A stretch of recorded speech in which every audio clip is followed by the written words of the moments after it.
यज्ञकुंड के उत्तर दिशा में अर्थात जिस ओर दर्शक बैठे हैं उस ओर जाएंगे।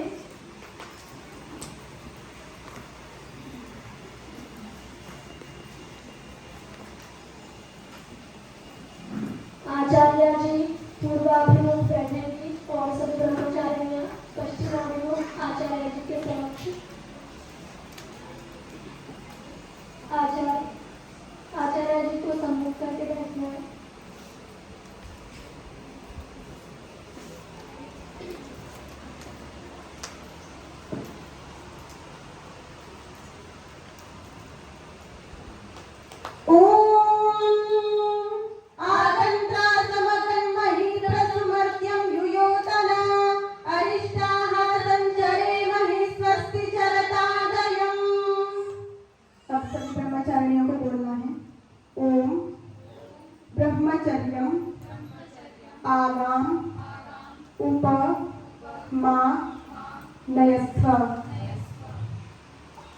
आचार्य की ओर से हम बोल रहे हैं को नामासी। अब सभी को अपना अपना नाम बोलना है क्रम से।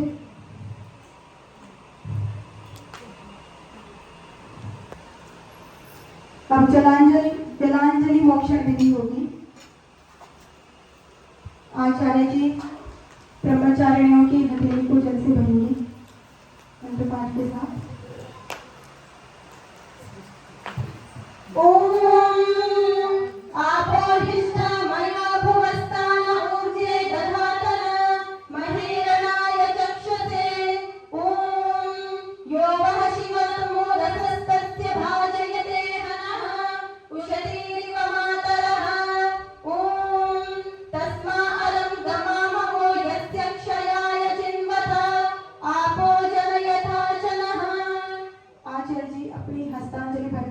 ब्रह्मचारियों की हस्तांजलि में डालेंगे।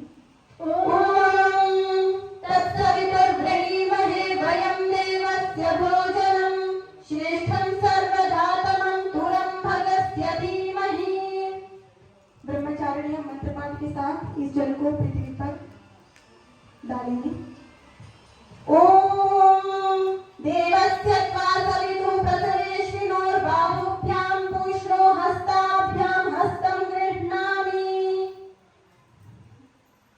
नाम सभी ब्रह्मचारी नाम लेना है।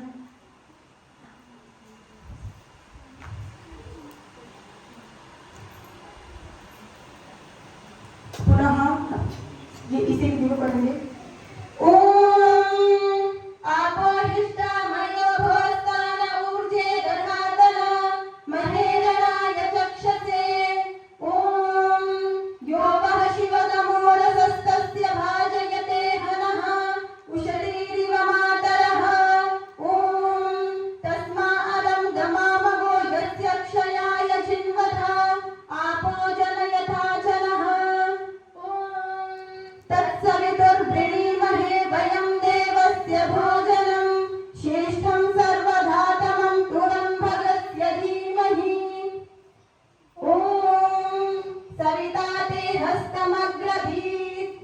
सबको अपना नाम उच्चारण करना है। पुनः ओम आपोहिष्ठा मयो भुवस्थान ऊर्जे दधातन महीरणाय चक्षसे। ओम यो वः शिवतमो रसस्तस्य भाजयते हनः उषतीरिव मातरः। ओम तस्मा अरं गमामवो यस्य क्षयाय जिन्वथ आपो जनयथा जनः।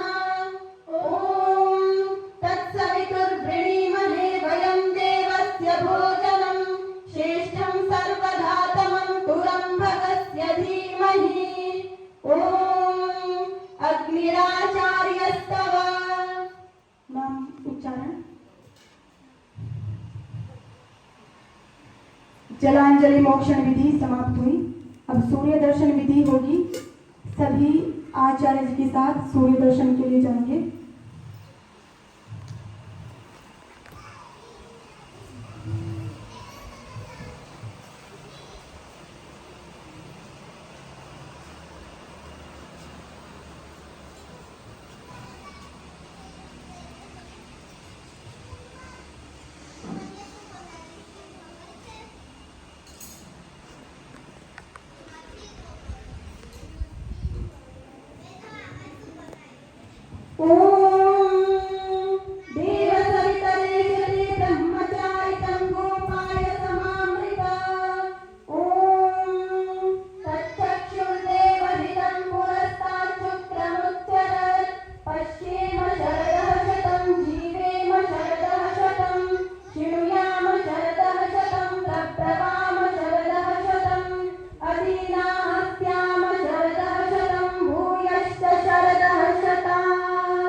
आचार्य प्रदक्षिणा के लिए पुनः उत्तर दिशा में पूर्व स्थान पर ही जाकर के बैठेंगे।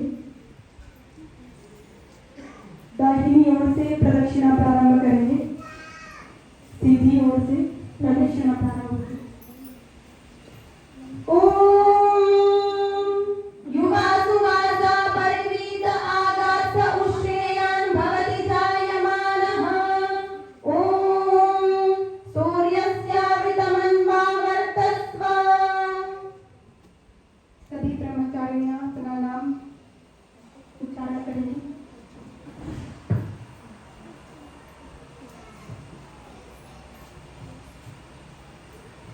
अब अंग स्पर्श विधि होगी उसी स्थान।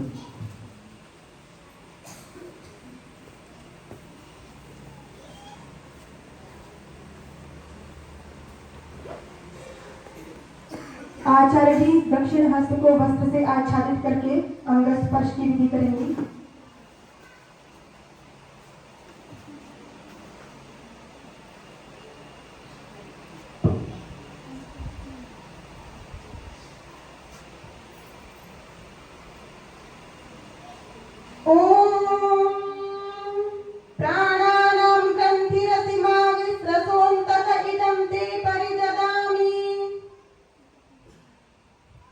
दक्षिण हस्त पर, अब उदर पर करना है। ओम अहुर इदं ते परिददामि, नामोच्चारण द्वितीयांत।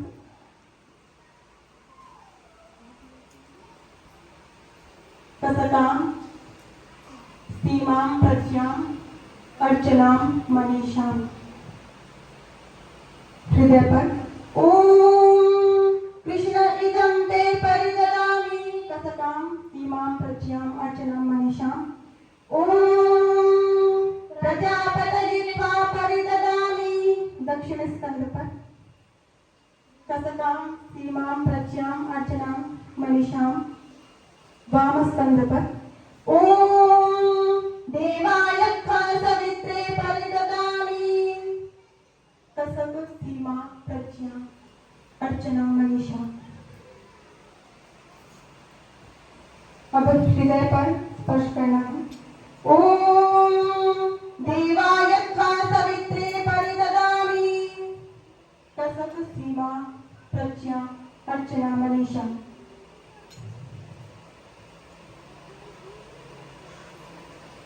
अब परस्पर हृदय स्पर्श पूर्वक प्रतिज्ञा होगी।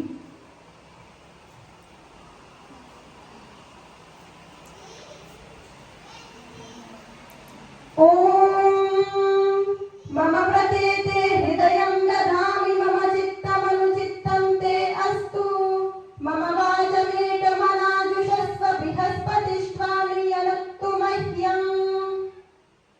हृदय स्पर्श पूर्वक प्रतिज्ञा समाप्त होती है।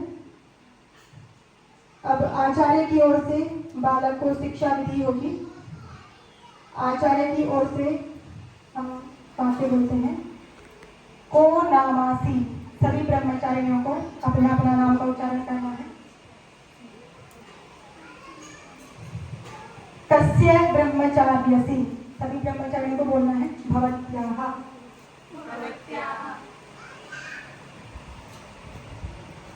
अब आचार्य की ओर से बालक की रक्षा के लिए प्रतिज्ञा ली जा रही है। ओम इंद्रस्य ब्रह्मचार्यस्य अग्निराचार्यस्तवाहमाचार्यस्तव, कसक सीमा प्रज्ञा अर्चना मनीषा। ओम कस्य ब्रह्मचार्यति प्राणस्य ब्रह्मचार्यति तस्माकमुपनयति कायत्वा परिददामि। ओम प्रजापतये परिददामि, देवाय सवित्रे परिददामि,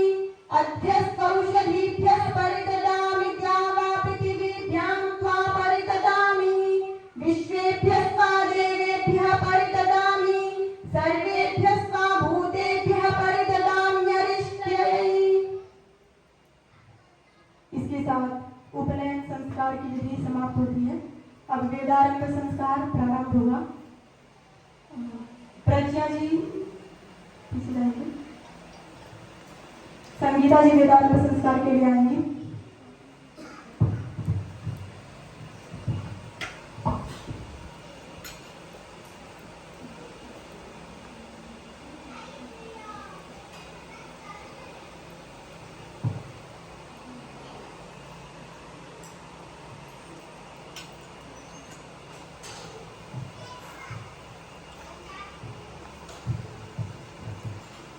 अग्नि प्रकटन एक गीताहुति के साथ।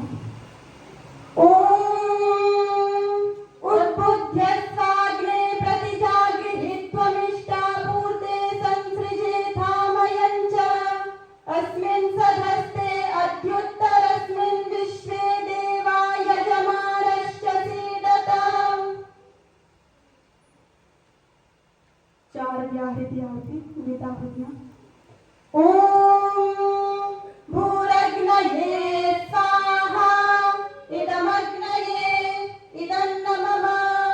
ओम भुवर्वायवे स्वाहा इदं वायवे इदन्नमम। ओम सरादित्याय स्वाहा इदमादित्याय इदन्नमम।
समिधा दानम, घृत में डुबो करके समिधाओं की आहुति दीजिए।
अग्नि संचय की विधि करेंगे।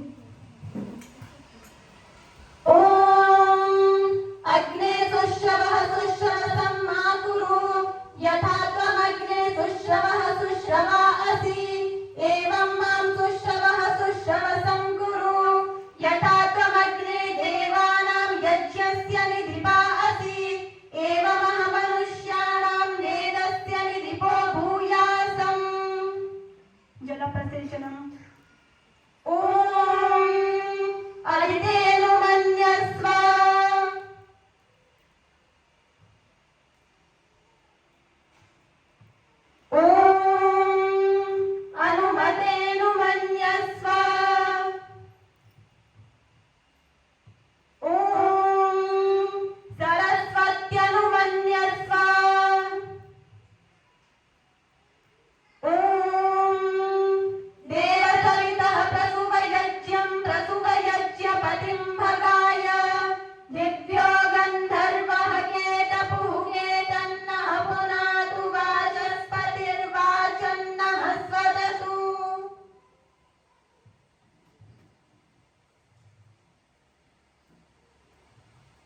अब मुख स्पर्श विधि होगी।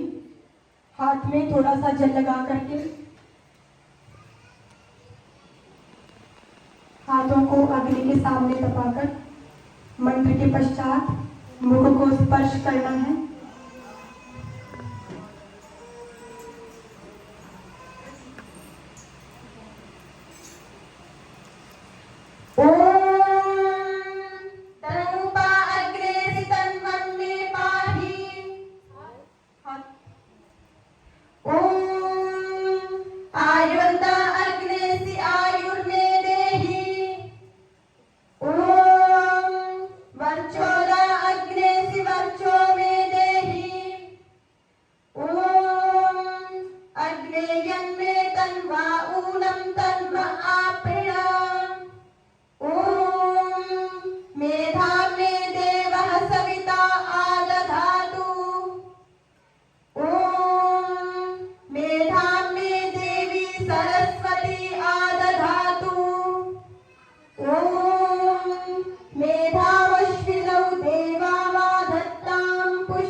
स्पर्श विधि होगी।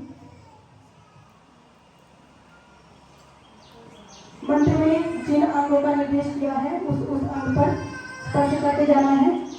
बाई हथेली पर थोड़ा चलने करके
मयि मेधां मयि प्रजां मय्यग्निस्तेजो दधातु।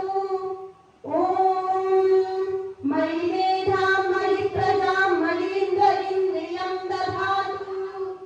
ॐ मयि मेधां मयि प्रजां मयि सूर्यो भ्राजो दधातु। ॐ यत्ते अग्ने तेजस्तेनाहं तेजस्वी भूयासम्। यत्ते अग्ने वर्चस्तेनाहं वर्चस्वी भूयासम्। यत्ते अग्ने हरस्तेनाहं हरस्वी भूयासम्। गुरु मंत्र दीक्षा विधि है। यज्ञकुंड के उत्तर दिशा में जाके सभी ब्रह्मचारी और आचार्य जी बैठेंगे। पूर्ववत आचार्य जी पूर्वाभिमुख होकर बैठेंगे। सभी ब्रह्मचारियां आचार्य जी के समक्ष आचार्य जी के सम्मुख होकर बैठना है।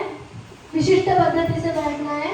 दाहिने जानु को भूमि पर टिका के बैठना है। दाहिना जानु दाहिना घुटना टिका के बैठना है। बैठिए। सीधा घुटना।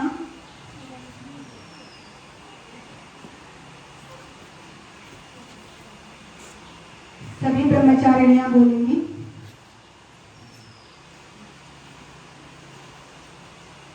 अभी ही भूः सावित्रीं भोः अनुब्रूहि। अब हमारे साथ मंत्रोच्चारण करना है। हम पहले बोलेंगे, तत्पश्चात आप बोलेंगे। ओम भूर्भुवः स्वः तत्सवितुर्वरेण्यं। पुनः ओम भूर्भुवः स्वः तत्सवितुर्वरेण्यं भर्गो देवस्य धीमहि। ओम भूर्भुवः स्वः तत्सवितुर्वरेण्यं भर्गो देवस्य धीमहि धियः यः नः प्रचोदयात्। गुरु मंत्र दीक्षा की विधि यहाँ पर समाप्त होती है। पुनः वहीं पर हृदय स्पर्श पूर्वक प्रतिज्ञा विधि होगी।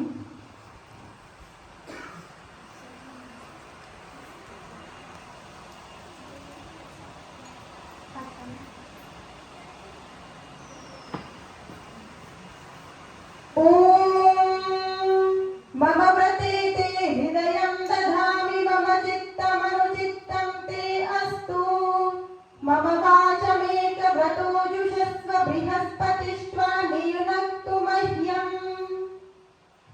हृदय स्पर्श पूर्वक प्रतिज्ञा विधि समाप्त होती है।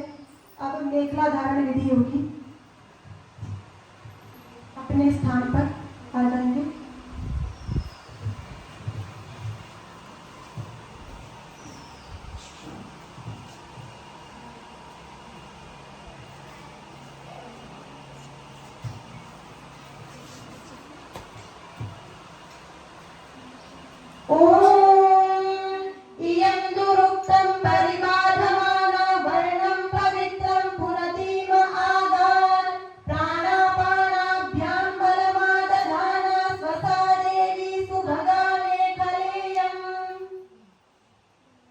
दंड धारण विधि।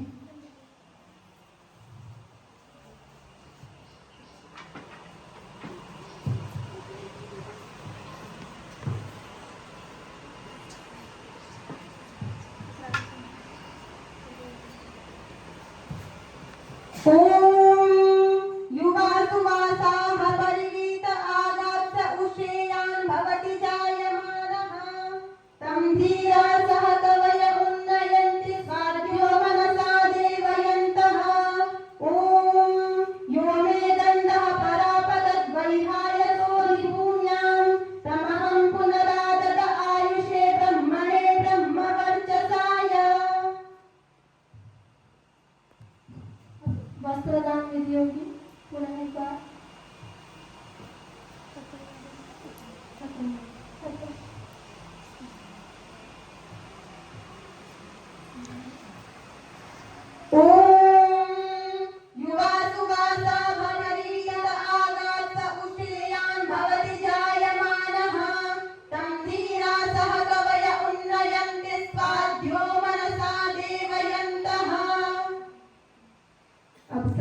अपने स्थान पर आकर के बैठ जाएंगे। पिता की ओर से ब्रह्मचारिणियों को उपदेश की विधि होगी। जिन ब्रह्मचारिणियों का संस्कार हो रहा है उनमें से किसी भी ब्रह्मचारिणी के पिताजी आए और उपलक्षण के रूप में माता जी भी आ सकते हैं, केवल पिताजी या जरूरी नहीं है, माता पिता में से कोई भी आ सकता है।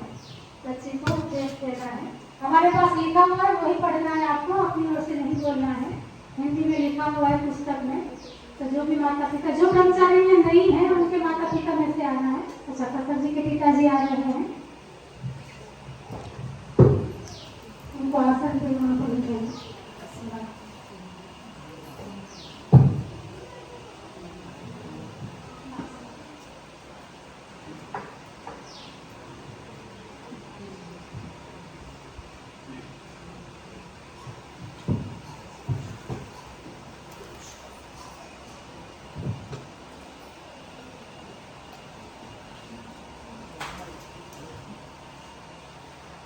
ओम। तू आज से ब्रह्मचारी है। छात्राओं को भी ध्यान से सुनना है।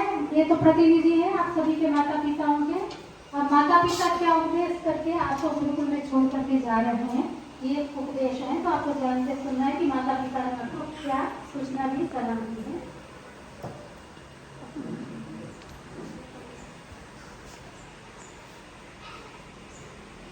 तू आज से ब्रह्मचारी है। नित्य संध्योपासना भोजन के पूर्व शुद्ध जल का आचमन किया कर। दुष्ट कर्मों को छोड़ धर्म किया कर। दिन में शयन कभी मत कर। आचार्य के अधीन रह के नित्य सांगोपांग वेद पढ़ने में पुरुषार्थ किया कर।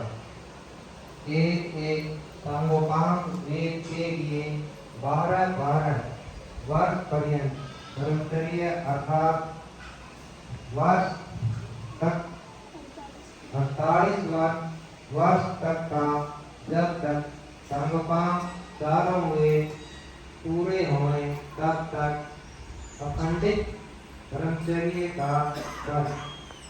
आचार्य के अधीन धर्माचरण में रहा कर।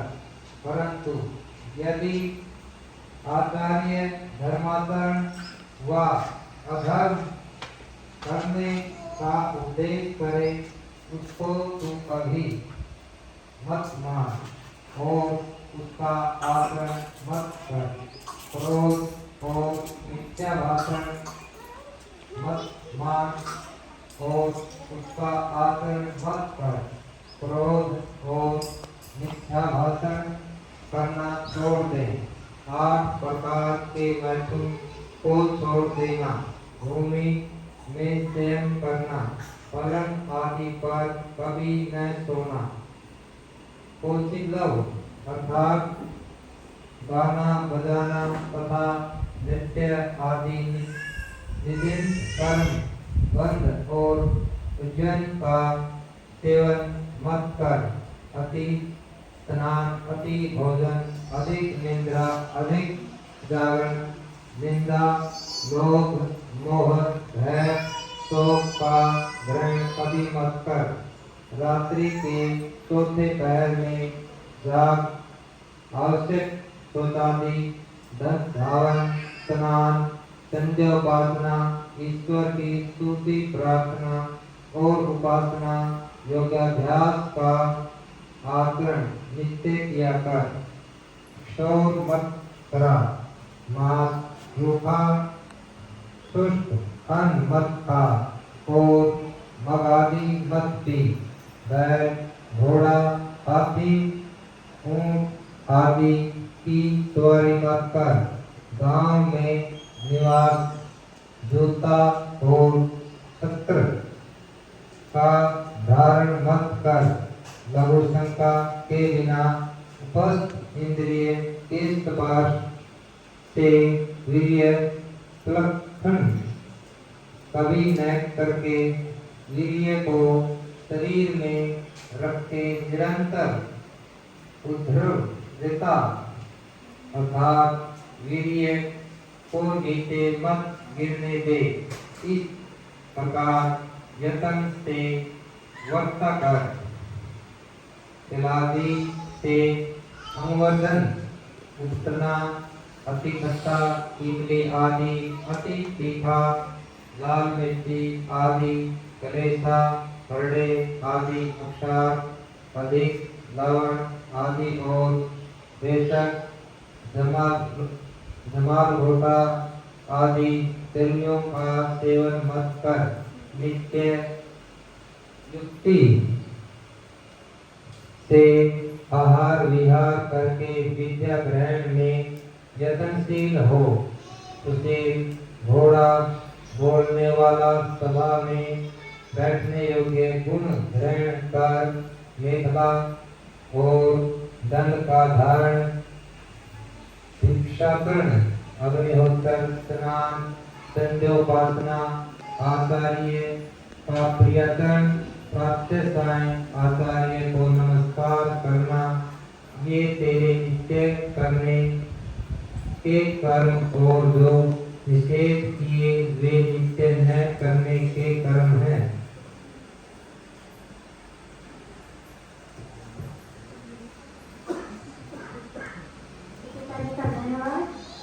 छात्र आपको उपदेश किया है सुना होगा आप लोगों ने धर्मों का देखा जाए विजय पंक्ति हो संक्षेप में मैं 2-4 पंक्तियों में दोहरा देती हूँ जिससे कि छात्राओं को स्पष्ट हो जाएगी आपके पिताजी आपको क्या उपदेश करके गए हैं।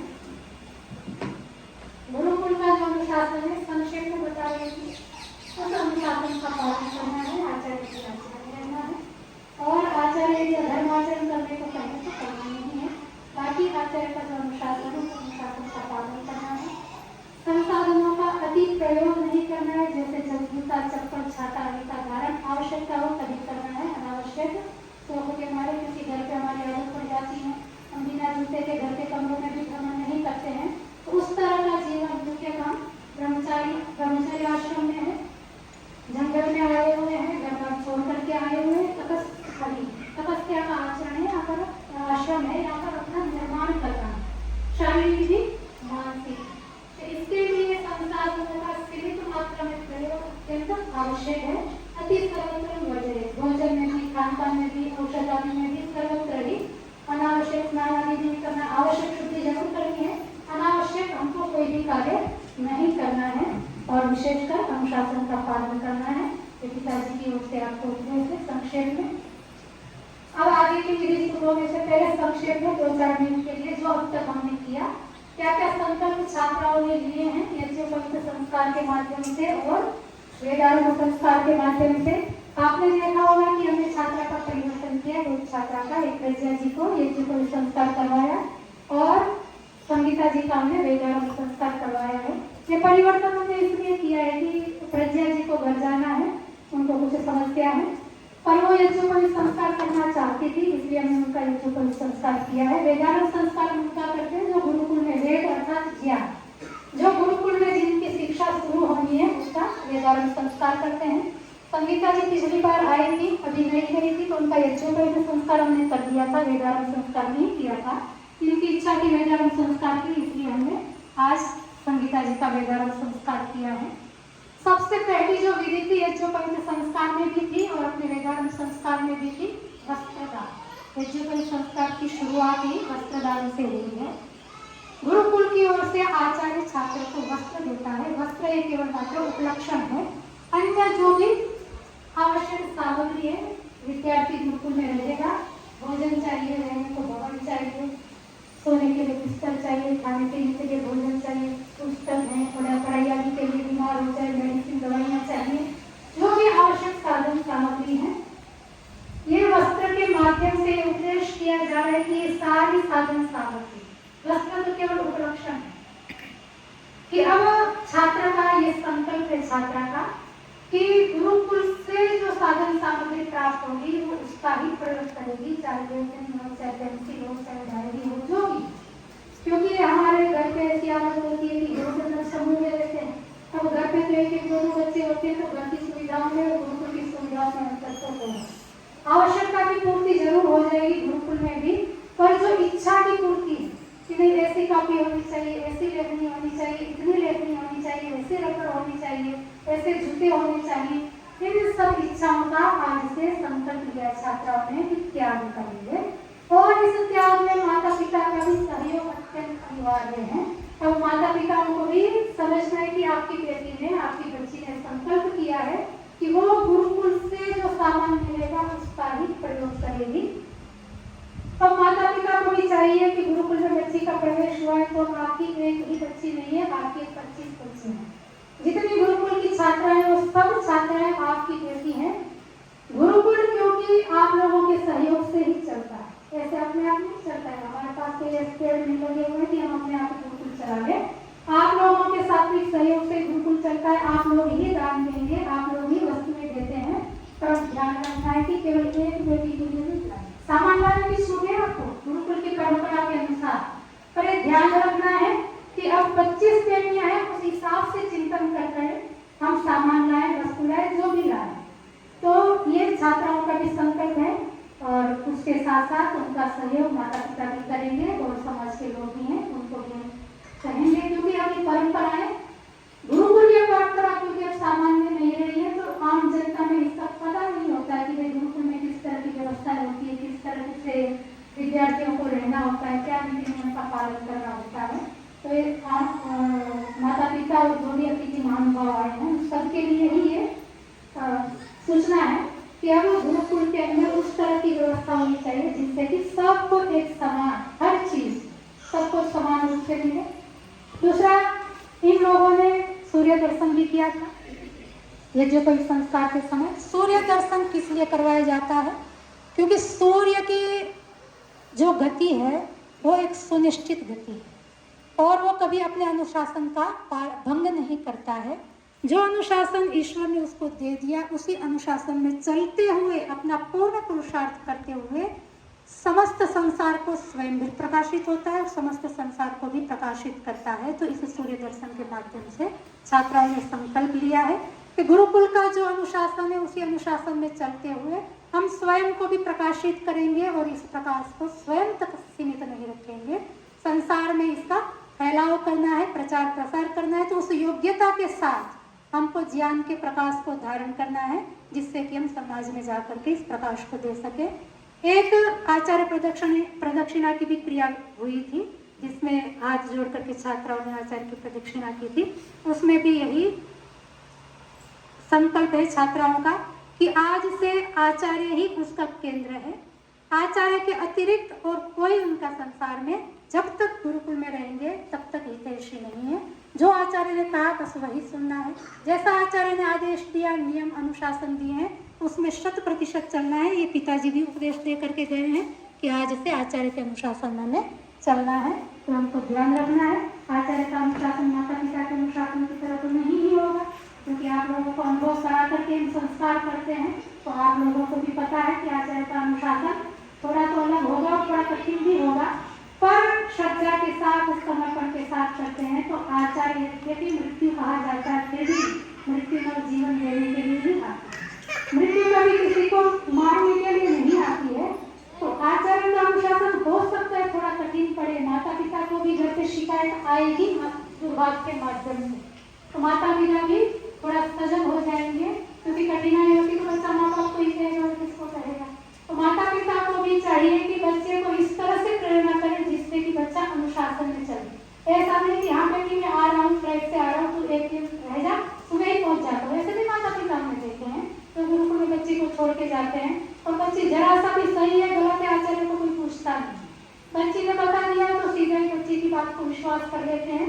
तो माता पिता भी जब श्रद्धा के साथ आप सौंपते जाते हैं तो पूरा समर्पण करते हैं और कोशिश करें दूरभाष में भी उतनी ही बात करें, उनका हालचाल के भी पूछ लें।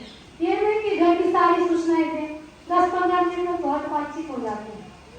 तो ये माता पिता को भी ध्यान रखना है कि अनुशासन का पालन कर सके छात्रा, उस तरह से आपकी ओर से भी सहयोग मिलना चाहिए। आप यदि ढीले हो जाएंगे तो बच्चे तो ढीले होने ही होने हैं। आपको सतर्क रहना है, सावधान रहना है। गुरुकुल का जो अनुशासन है उसका ध्यान आपको भी रखना है। तो और आप लोगों को एक मेला धारण भी करवाई गई है, गंध का भी दिया गया है। प्राचीन काल में डंडा एक हथियार के रूप में रहता था, क्योंकि जंगलों में गुरुकुल हुआ करते थे। स्कूल कॉलेज हमारी परंपरा नहीं है, गुरुकुल हमारी परंपरा है। और गुरुकुल हमेशा घर से गांव के पहाड़ जंगल का जो विस्तार था, जहाँ पर आम जनता सामान्यतः गांव के लोग पहुँचते नहीं थे, उस एकांत स्थान पर विद्यार्थियों के पठन पाठन की व्यवस्था समाज की ओर से अर्थात तो राजा की ओर से की जाती थी। भिक्षाटन के लिए विद्यार्थी बच्चे गाँव में जाते और हर घर से भिक्षा मांग करके लाते थे। उनको जितनी आवश्यकता थी गुरुकुल के अंदर खाना नहीं पड़ता। तो भिक्षाटन करते समय क्योंकि जंगल से गांव जाएंगे, क्योंकि जंगल में रहते थे तो जीव जंतु भी रहते हैं, सांप आदि भी रहते हैं, तो डंडा साथ में रखते थे हथियार के रूप में। कुत्ते आदि भी कोई हो तो डंडा होता है, तो सुरक्षा की दृष्टि से डंडा भी साथ में रखा जाता था। तो ये डंडा जो है भिक्षाटन की विधि का एक हिस्सा है कि आज से दंड धारण करके रखना है। और ये डंडे के लिए विशेषण इसमें जब हम प्रदान कर रहे थे डंडे को, तो उसमें एक विशेषण आया था कि ये डंडा जो है वो भूमि से लेकर के आकाश को छूता है। ये साधारण डंडे है। इस डंडे के सहारे विद्या को अर्जित करते हुए तो आपका रक्षक है, सुरक्षा देगा और सुरक्षित रहते हुए हमको इस भूमि से उठ करके लोग तक पहुंच सके ऐसा ज्ञान प्राप्त करना है। उसमें आपका एक परम सहायक मित्र है। मेघला को भी ये तो हम वर्तमान में मिलती नहीं है, वैसे मेघला गर्भवती या कुशवास की बनी हुई होती है और ये तो धागे की बना करके भी उपलक्षण